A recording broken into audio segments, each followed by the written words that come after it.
अच्छा एक बात बताना, यहाँ पर जो वचन दिया गया है देखत यज्ञ निशाचर धावहि, यहाँ शब्द कौन सा आ रहा है? बोले देखत यज्ञ, निशाचर यज्ञ को देखते हैं परंतु जो यज्ञ करने वाले हैं वो निशाचरों को नहीं देख पाते हैं। अच्छा आज के समय देखा जाए तो यह वास्तविकता है। कैसे? आप देखो, जब कभी आप माला लेके बैठ जाओ या कथा में बैठ जाओ कथा सुनने के लिए, तो जो नींद है वह नींद आती है, तो क्या नींद को आप देख पाते हो या नींद आपको देख लेती है? अरे आप कोई संसार का काम करो, भले ही आपको नींद नहीं आएगी, पर जैसे ही भजन करने बैठोगे, पूजा करने बैठोगे तो नींद देख लेती है कि ये पूजा करने बैठ गए, हम चलें। तो नींद को हम नहीं देख पाते हैं, नींद हमें देख लेती है। ठीक इसी प्रकार से राक्षस हमें देख लेते हैं, हम राक्षसों को नहीं देख पाते हैं। करहि उपद्रव मुनि दुख पावहि। अच्छा विचार करना, ये सुबाहु और मारीच, सुबाहु और मारीच ये दोनों कौन हैं? विचार कीजिए जरा, आपकी मति से ये कौन होंगे? हैं? राक्षस तो हैं, परंतु इनमें विश्लेषण दिया गया है, इनका व्याख्यान किया जाए। सुबाहु और मारीच कौन कौन हैं? बोले सुबाहु और मारीच हैं। सुबाहु है अभिमान और मारीच है कपट। अब आप कहेंगे महाराज कैसे? तो सुनिए, सु कहते हैं विश्लेषण को, नाम क्या है? सुबाहु, सुबाहु, तो नाम का संधि विच्छेद करें तो सु कहते हैं विश्लेषण को, और बाहु माने, बाहु किसे कहते हैं? भुजा, अर्थात जिसे अपनी भुजा पर अभिमान हो वही है सुबाहु। और मारीच कौन है? मारीच है कपट। कौन है? कपट। अच्छा मारीच कपट कैसे है? इसने, मारीच ने कपट से ही तो मृग का स्वरूप लेकर के और माता जानकी के हरण में कार्य करवाया था, तो कपट का स्वरूप है कि नहीं? अच्छा देखो, जहां अभिमान है वहां कपट अवश्य रहता है। अब आप कहेंगे कैसे? दो प्रकार से समझना, दो कथाओं से समझना। कौन कौन सी? एक तो समझिएगा आप वह रावण की कथा से। कौन सी कथा? बोले रावण ने कहा, जब रावण को पता चला कि सेना आ गई है, सिंधु पार सेना सब आई, महाराज क्या करना है? तब रावण ने क्या कहा? निज बुझ भल में पैर बढ़ावा। क्या कहा? निज भुज बल में पैर बढ़ावा। अरे मुझे किसी दूसरे की आवश्यकता नहीं है, मैंने अपनी बाजुओं के बल पर बैर किया है, मुझे किसी और की आवश्यकता नहीं। निज भुज बल में पैर बढ़ावा। अच्छा एक बात विचार करो, जब ये शब्द रावण ने कहा था तब उस समय पर रावण के साथ में कौन था? रावण की लंका में कौन था? कौन था? मारीच था कि नहीं? रावण के पास में कौन था? मारीच था। रावण के यहाँ पर मारीच था, माने कपट था, और कपट के साथ साथ में अभिमान भी था। जहां रावण जैसे व्यक्ति का अभिमान होता है वहीं पर कपट होता है। अच्छा इस कथा को अब हम और साधारण प्रकार से समझें, हाँ सरल प्रकार से समझें। कैसे? सरल प्रकार से समझें। जिस समय पर नारद जी महाराज ने कामदेव को परास्त किया, तो कामदेव को परास्त किया, भगवान नारायण के पास में आए, तो नारायण भगवान के पास में आकर के नारद जी ने क्या कहा? नारद कहिहु सहित अभिमाना। नारद जी के अंदर अभिमान था कि नहीं? साफ साफ लिखा है, नारद कहिहु सहित अभिमाना। और हमने क्या कहा है अभी आपको कि जहां अभिमान होता है वहां पर कपट अवश्य होता है। तो कपट भी नारद जी के मन में आया, कैसे आया? बोली कृपा तुम्हारी सकल भगवान।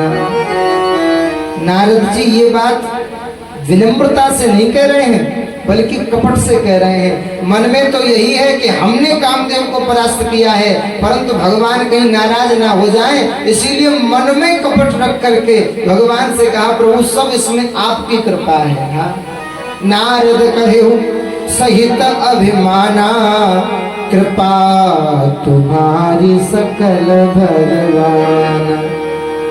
और हम कहना चाहेंगे, याद रखना, जहाँ अभिमान है वहाँ कपट होता है, और जहाँ कपट और अभिमान दोनों होते हैं वहीं पर भगवान उसको सीख देते हैं। हाँ?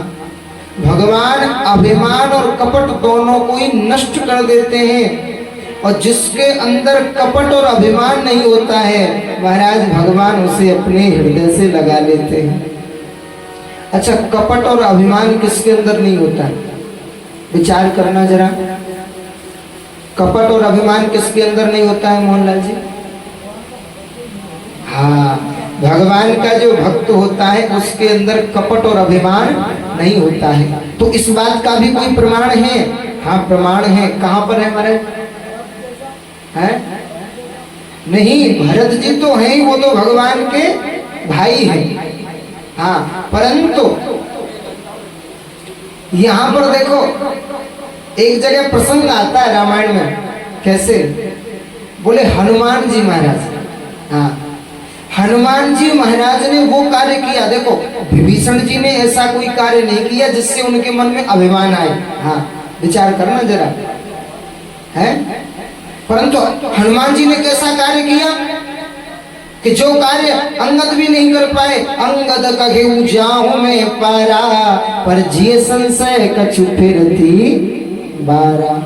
महाराज मैं जा तो सकता हूँ परंतु लौटने में संशय है। जामवंत ने कहा भाई बूढ़ा हो गया हूँ, नहीं तो मैं भी चला जाता। नल ने कहा कि हम जा सकते हैं 50 कोस, किसी ने कहा हम जा सकते हैं 10 योजन, किसी ने कहा 50 योजन, किसी ने कहा 80 योजन तक जा सकते हैं। परंतु हनुमान जी ने क्या किया? हनुमान जी महाराज तो गए और जाकर के भैया वहां रेस्ट नहीं लिया। हाँ, ये नहीं कि भैया 100 योजन दूर से चल के आए थोड़ा रेस्ट ले लें फिर कुछ काम करेंगे, नहीं, बल्कि गए जाकर के सीधा काम किया और सीता जी का पता लगा के लंका को जला करके और पुनः वापस आए। अच्छा, पुनः वापस आए तो राम जी के चरणों में पहुंचे। काम तो हनुमान जी ने ऐसा किया कि भैया अभिमान मन में हो सकता था, और राम जी ने इस बात की थोड़ी सी परीक्षा भी ली। राम जी ने कैसे परीक्षा ली कि जिस समय हनुमान जी महाराज आए हैं, आकर के भगवान के चरणों में प्रणाम किया, भगवान राम प्रसन्न हुए और भगवान राम ने क्या कहा? सुन सुत तो ही उरिन में ना। हे हनुमान, मैं तुमसे पूर्ण नहीं हो सकता हूँ। जो कार्य तुमने मेरे लिए किया है मैं उसका ऋण कैसे चुकाऊं? प्रत्युपकार करो का तोरा, सन्मुख हो न सकत मन मोरा।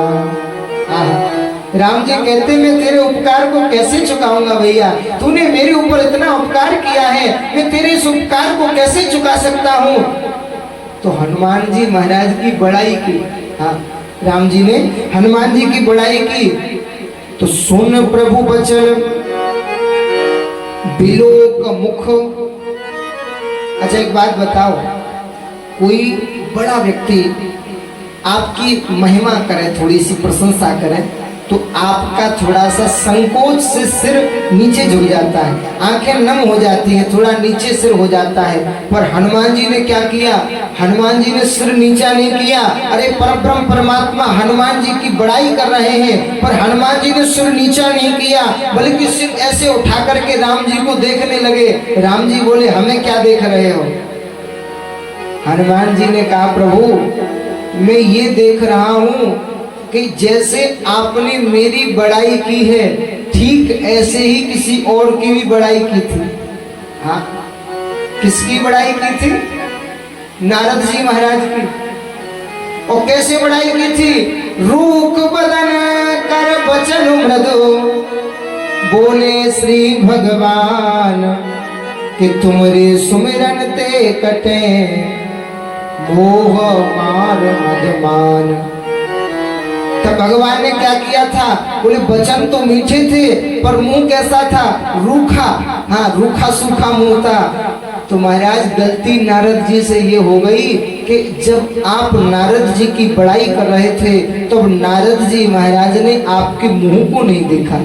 हाँ, पर मैं देख रहा हूं आपके मुंह को कि जैसे नारद जी की झूठी बड़ाई की थी, कहीं हमारी भी ऐसी झूठी बड़ाई तो नहीं हो रही है।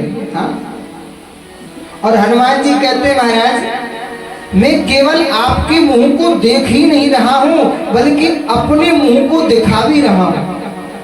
राम जी बोले अपने मुंह को क्या दिखा रहे हो? बोले महाराज आप जिसकी बड़ाई करते हो उस व्यक्ति के मन में क्या हो जाता है? अभिमान। अभिमान हो जाता है, और जब अभिमान हो जाता है तो आप उसको क्या बना देते हो? क्या बना देते हो? बंदर बना देते हो।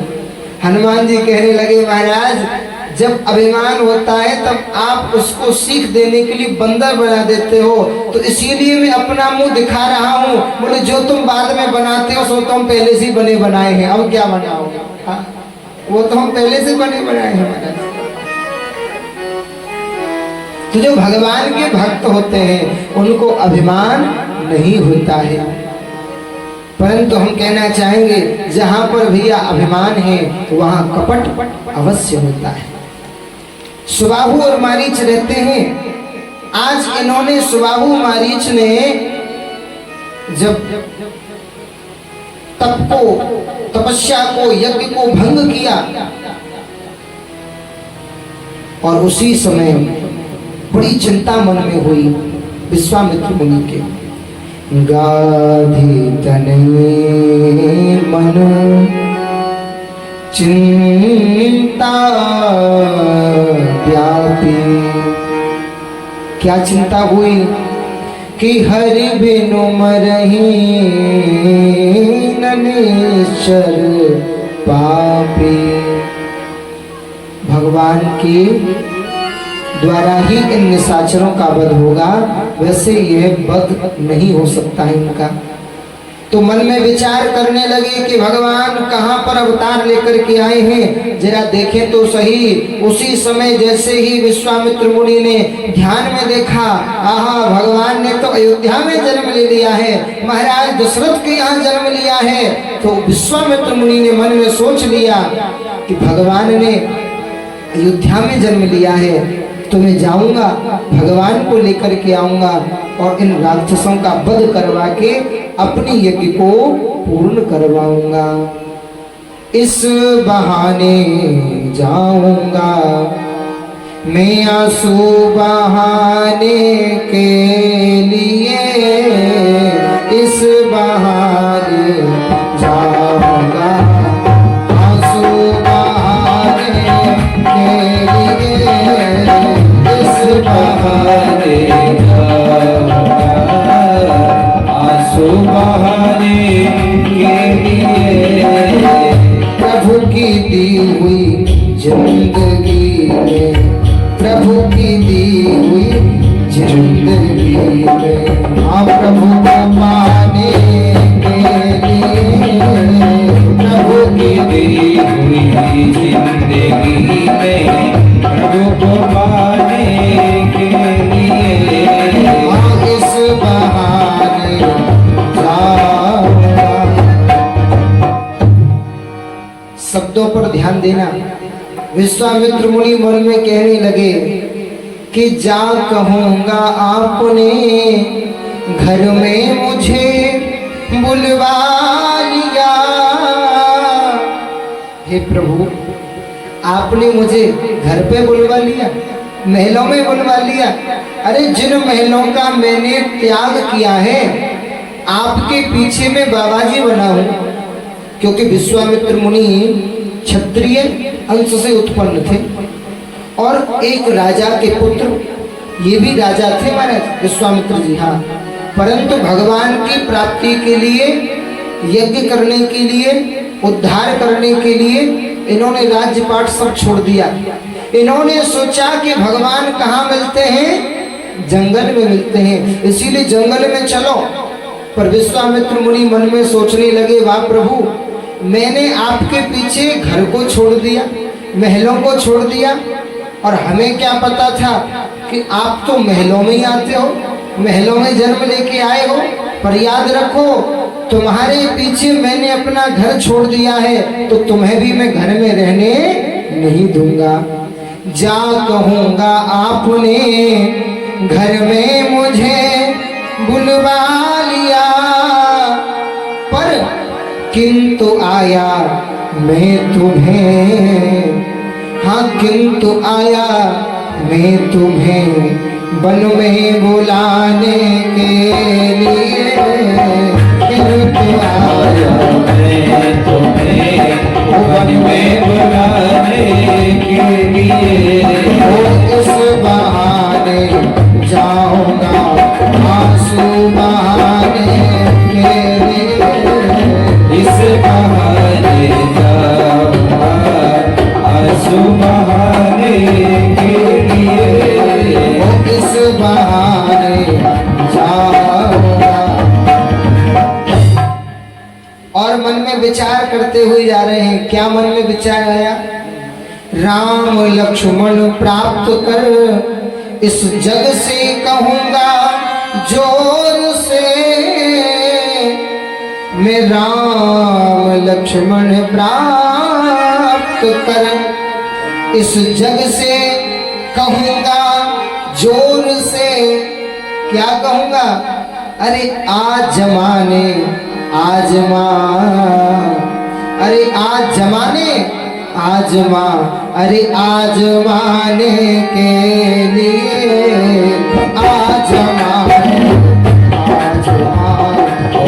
आजमाने के लिए, इस बहाने जाऊंगा आंसू बहाने के लिए, इस बहाने जाऊंगा आंसू बहाने के लिए, इस बहाने जाऊंगा। और जिनकी कृपा में भक्ति है और क्रोध में मुक्ति छिपी, जिनकी कृपा में भक्ति है और क्रोध में मुक्ति छिपी, राजेश रघुवर आएंगे, हाँ राजेश रघुवर आएंगे बिगड़ी बनाने के लिए, इस बहाने आंसू बहाने के लिए, इस बहाने आंसू बहाने के लिए, इस बहाने इस बहाने जाऊंगा आंसू बहाने के लिए। प्रभु की दी हुई जिंदगी में प्रभु को पाने के लिए मन में यह विचार है, जाऊंगा राम जी के दर्शन करूंगा, राम जी को लेकर के आऊंगा, यही विध करत मनोरथ। यह मन में विचार आ रहे हैं। सरयू जी के पास पहुंचे, सरयू में स्नान किया, आचमन किया और फिर पहुंचे भूप दरबार। कहां पहुंचे? महाराज दशरथ के दरबार में पहुंचे। महाराज दशरथ को पता चला कि विश्वामित्र मुनि आए। क्या पता चला? विश्वामित्र मुनि आए। अच्छा, विश्वामित्र मुनि आए हैं, ये महाराज दशरथ को जैसे ही पता चला तो महाराज दशरथ घबरा गए। अपने गुरु वशिष्ठ जी के पास पहुंचे। गुरु जी, ये आपने क्या कर दिया? आपने तो सब गड़बड़ कर दी। वशिष्ठ जी बोले, हमने क्या किया भैया? हाँ, अरे महाराज, आपने मेरे वंश में एक बार किसी के नाम के पीछे लगाया था चंद्र, तब आए थे विश्वामित्र मुनि और अयोध्या को भी बिकवा दिया, स्वयं को भी बिकवा दिया और काशी में भेज दिया, काशी में स्वयं को बिकवा दिया। वो कौन थे? बोले वो थे हरिश्चंद्र। हाँ, और आपने मेरे पुत्र के नाम के पीछे भी लगा दिया है रामचंद्र।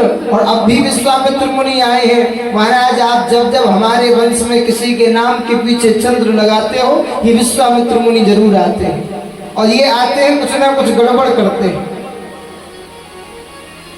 गुरु जी ने कहा नहीं नहीं, साधु ते होए न कारज हानि, साधु से कोई कार्य की हानि नहीं होती।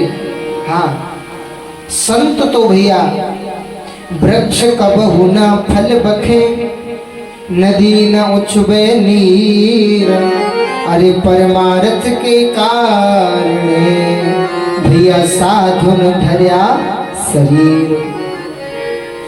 साधु ते होए न कारज हानि, बुला के लाओ, आदर सम्मान के साथ में विराजमान करवाओ। गए, जाकर के विश्वामित्र मुनि को प्रणाम किया, लेकर के आए, आकर के अपने सिंहासन पर विराजमान किया, विविध भांत भोजन करवावा।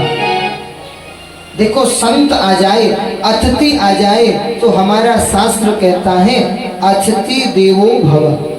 हाँ, यदि कोई भी अपने यहाँ पर अतिथि आ जाए, अतिथि का अर्थ क्या है?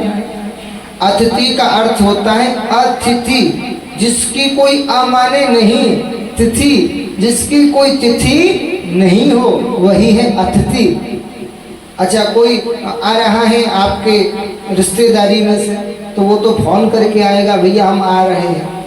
हाँ, तो आप पहले से सारी व्यवस्था कर लोगे, परंतु अतिथि वो है कि जो अचानक ही आ जाए। इसीलिए अतिथि को कभी भी ना तो बुरा भला कहो और मान सम्मान के साथ में विदा करो। हाँ, बहुत से हमारी माताएं क्या करती हैं कि कोई कुछ मांगने वाले आ जाते हैं, उनको ऐसे भगा देती हैं, हट्टे खट्टे हो रहे हो, कमाया नहीं जाता है? हाँ, परंतु याद रखो अतिथि की कोई तिथि नहीं होती है, उसका मान सम्मान करना हमारा सर्वश्रेष्ठ सिद्धांत है। भोजन करवाया, आसन पर विराजमान करवाया, विविध भांत भोजन करवावा, मुनि मन हृदय हरस तब आवा। मुनिदेव बड़े प्रसन्न हुए और उसके बाद में भगवान श्री राघवेंद्र सरकार को बुलाया, चारों भाइयों को बुलाया प्रणाम करने के लिए। चारों भाई आए, राम जी, भरत जी, शत्रुघ्न जी, लखनलाल जी, चारों भाइयों ने आकर के प्रणाम किया। मुनिदेव को जैसे प्रणाम किया, मुनिदेव ने चारों भाइयों को देखा, आहा हा, मुनिदेव तो भैया एकदम ऐसे हो गए जैसे कि कोई शिलाखंड हो। ना बोलते हैं, ना पलक झपकाते हैं, ना हाथ चलाते हैं। क्यों? क्योंकि कण कण में तुझको ढूंढा, तेरा पता नहीं है, और जब तेरा पता चला तो अब मेरा पता नहीं। देखते रहे, देखते रहे। दशरथ जी ने सोचा कहीं कोई कुछ गड़बड़ ना हो जाए, इतनी देर तक देख रहे हैं, तुरंत अपने पुत्रों से कहा तुम जाओ। उसके पश्चात में मुनिदेव से पूछा कि मुनिदेव यहाँ पर आने का कारण क्या है? विश्वामित्र मुनि ने कहा, राजन मैं तुमसे कुछ याचना लेकर के आया हूं। क्या है याचना महाराज, बताइए। बोले मैं ऐसे नहीं लेता हूं, मैं दान वहीं से लेता हूं जे देने में जहां सभीता हो। हाँ देखो, जहां पर सामंजस्य हो मैं वहीं से दान लेता हूं। मैंने तुमसे मांगा और तुमने मना कर दिया, तो फिर लेता देता दोनों डूबे, सब दिया दिलाया व्यर्थ गया।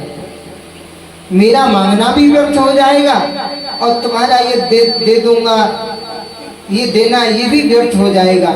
इसीलिए मैं संकल्प करके ही लेता हूँ। हाँ, मैं संकल्प करके लेता हूँ। पहले तुम संकल्प करो, तब उसके बाद में ही मैं लूंगा। दशरथ जी ने कहा, गुरुदेव आप संकल्प की बात करते हो, हमारे यहाँ पर तो वह ये कुल है, सूर्य वंश एक ऐसा कुल है कि रघुकुल रीत सदा चले आई, अरे प्राण जाहि पर वचन न जाई। ये रघुकुल का ऐसा वंश है कि इसमें प्राण चले जाएंगे परंतु वचन नहीं जाता।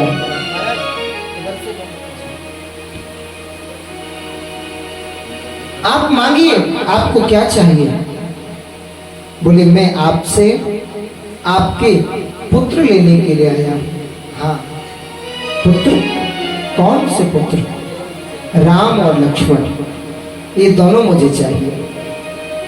हाँ हाँ, दशरथ जी ने जैसे सुना कि राम और लक्ष्मण की चर्चा कर रहे हैं, महाराज क्षमा करें, मैं राम लक्ष्मण को नहीं दे सकता। हाँ, खींच लीजिए चाम पर ना नाम लीजिए राम को। मैं राम को नहीं दे सकता हूं। अरे वो तो छोटे छोटे बच्चे हैं, आपको राम और लक्ष्मण चाहिए उन भयानक राक्षसों से युद्ध करने के लिए। प्रभु आपकी इच्छा हो तो मैं चलूंगा, अपनी सेना को लेकर के चलूंगा।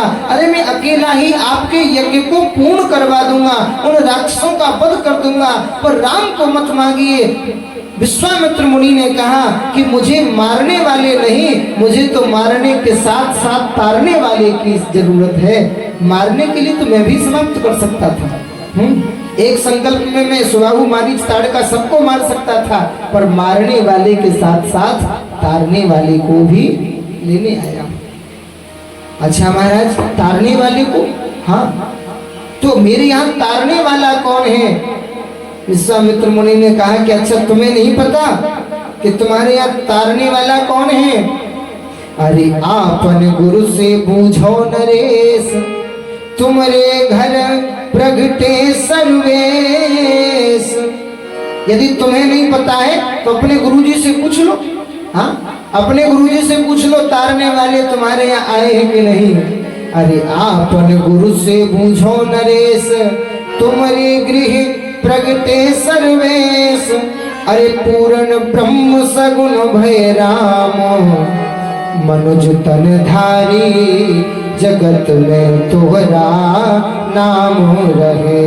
अरे राजन हम संग भेजिए, राम लखन धन धारी, जगत में तोहरा नाम रहे। राजन हम संग भेजिए, राम लखन धन धारी, जगत में तोहरा नाम रहे।